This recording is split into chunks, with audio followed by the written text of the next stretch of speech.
Et c'est surtout ça, et puis des gens qui sont de difficultés, c'est terrible, pas d'argent même pour scolariser les gosses. Donc on leur fait la gratuité des repas de midi, on les aide. Vous faites des bons, des trucs comme ça? Oui, oui, on paye des factures de chauffage, on paye des loyers. Oui, comme tous les CCAS. Oui, voilà, ouais. Mais là, on voit la suite. Donc je disais toujours à mes copains, je dis, on devrait tous être élus ou alors participer à la CCAS. Quand on est syndicaliste, on serait peut-être encore plus motivé. Vous avez vu l'avant, vous voyez l'après. Voilà. Là, c'est un choc. Je ne m'attendais pas à avoir des gens dans des situations aussi difficiles. Et financièrement, votre mairie, justement, elle apporte une certaine aide. Vous avez une certaine enveloppe, je suppose. Oui. Vous ne vous retrouvez pas en déficit à un moment? Ou vous ne risquez pas de vous retrouver en déficit? Notre CCAS, on l'a augmenté de 25% en 2 ans. Ah oui, c'est des moyens attribués au CCAS. Et parallèlement, on a une politique qui réduit les aides aux communes.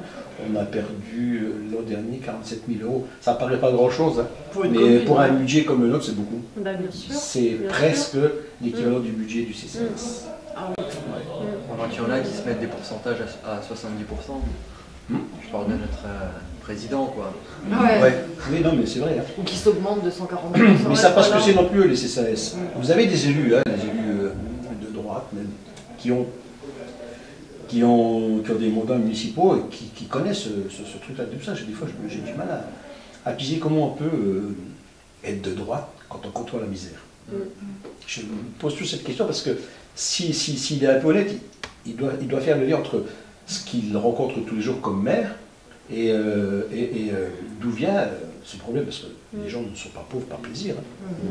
Moi, je dirais plus loin parce que maintenant, à mon sens en tout cas, il y avait la droite un peu chiracienne, etc. Et maintenant, il y a l'UMP de Sarko, qui est quand même beaucoup plus extrémiste, qui quand même va quand même sur les plates-bandes du Front National. Là, il y a déjà pas évidemment beaucoup de misère, due à la crise, etc., qui vont eux-mêmes engendrer. Mais là, dernièrement, quand on vous dit qu'en plus on s'attaque en fait aux plus faibles, encore une fois, avec les gens qui sont en maladie, avec les... Voilà, je veux dire, avec les jours de carence pas payés, 4 jours, qu'on essaye aussi de diviser avec les fonctionnaires, voilà.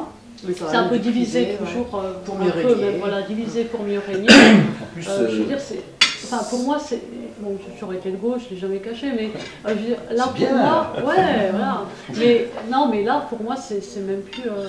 il y a quelques années de ça, je veux dire, on pouvait quand même dialoguer avec les gens de droite, c'est-à-dire qu'on n'était pas d'accord sur nos visions concernant l'économie, concernant voilà, des choses comme ça, les valeurs aussi également. Bon, mais là, moi avec l'UMP, j'ai quand même plus le sentiment de presque me battre contre le Front National, quoi, je veux dire.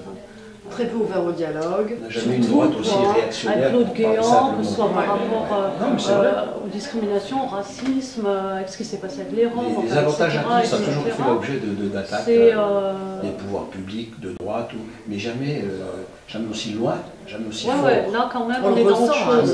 Là, on est quand même. Et puis après, il y a aussi un peu de pipeau, parce que Sarkozy, quand il dit 4 jours de carence pour les privés, c'est nous tous.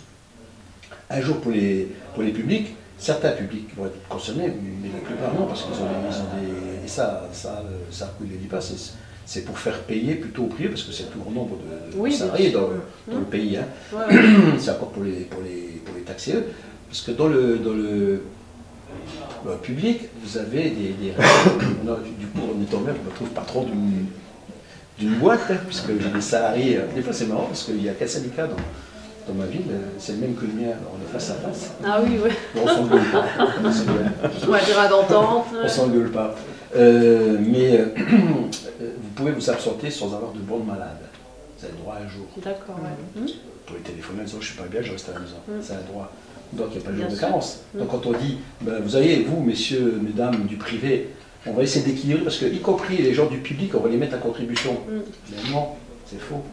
C'est pour vous faire avaler sous une forme de justice quelque part. Mais c'est pas vrai. Parce que voilà, les enseignants, pareil, les enseignants, vous êtes enseignants, vous êtes souffrant, vous téléphonez, on vous permet de rester chez vous une journée ou deux pour vous soigner sans avoir d'arrêt de travail. Donc vous ne passez pas par la tournée, donc pas de jour de carence. Donc ce qu'on nous a dit là, c'est du... Bien sûr. Ça peut de la fuite. Et puis en plus, voilà, les gens ont une espèce de méconnaissance. Par exemple, on voit le petit fonctionnaire, évidemment je ne parle pas des hauts fonctionnaires, je veux dire, ils ont quelques avantages. Oui, certes, mais oui, c'est vrai, c'est une réalité. Mais en fait, c'est quand même pour compenser un salaire qui est moindre en comparaison de ce qu'ils auraient eu dans le privé. Donc, je veux dire, ils avaient donc la sécurité de l'emploi, voilà, un salaire moindre et quelques avantages comparés au privé. Donc voilà, mais il n'y a pas, je pense pas qu'il y a. SNCF, c'est. Je pense pas qu'il y ait un statut qui est préférable à l'autre. Hein, c'est presque un choix. C'est fonction publique, mais oui, il y a plein de statuts. Mais la territoriale, elle a raison. Moi, un fonctionnaire ne gagne pas grand-chose. Ça va de 1000, pour les plus anciens, ça va de 1003 à 1008, avec beaucoup d'ancienneté. Et encore, vous avez une commune comme Algrange, avec un maire de gauche qui essaie de réajuster les salaires. On n'a aucun pouvoir sur les salaires des fonctionnaires, les maires. C'est l'État qui fixe. Vous avez un statut, vous avez un grade, vous avez un salaire X. Par contre, on peut y mettre des primes mensuelles. Et dans la commune d'Algrange, ils ont les plus forts salaires de la vallée. Bon voilà, c'est un choix, hein. Ça nous coûte un peu de sous, mais vos salariés viennent bien au travail, oui, aussi, il y a un esprit, indépendamment de ça, je trouve que vivre avec 1 500 € par mois, c'est limite. Bien sûr, et le jour, c'est de faire en sorte que le personne SMIC ne gagne devrait être à en dessous de 1 500 €. Que vos salariés aient une position confortable. Quand on était en francs encore, 1500. C'était 10 000 francs. 10 000 francs, c'était bien en francs. Bien. Oui, mais c'était bon, un bon salaire. le cours, c'était pas la même chose. Tu allais faire tes cours, c'était pas la même chose.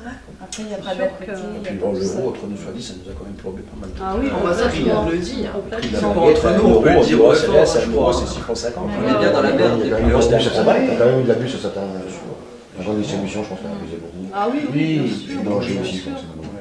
Ils ont tous abusé. Tout le monde en a abusé, quoi. On nous promettait que rien n'allait augmenter et finalement c'est le contraire s'est passé, puis ça a augmenté des 4, 5, 6 fois. Ça c'est juste pour une histoire de quoi en fait, de puissance mondiale. Ouais, de puissance Oui, économique. La France, voilà, entre guillemets, mais c'est aussi parce que la France, on va parler un peu vulgaire, se chier dessus au niveau, parce qu'il y avait les États-Unis d'un côté qui sont assez Avec leur conséquents, dollar, avec leur dollar et tout, et la Chine de l'autre, qui sont aussi assez puissants, et puis la France qui est au milieu, qu'est-ce qu'on fait?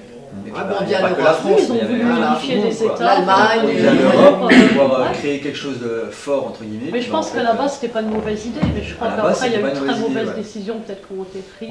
Oui, il y a des choix, des mauvais choix. Et les Américains, militairement, et encore, on peut en discuter, parce qu'il y a moins d'interventionnisme d'autres pays, je crois que la première puissance au monde aujourd'hui, c'est la Chine. Ah oui. La dette américaine appartient aux Chinois. C'est clair. Donc, si les Chinois ont envie de s'amuser, mais bon, après, ils le feront pas parce que les intérêts économiques, c'est assez complexe, mais c'est la première puissance économique. L'autre jour, quand on était à manifester, en parlant des Chinois,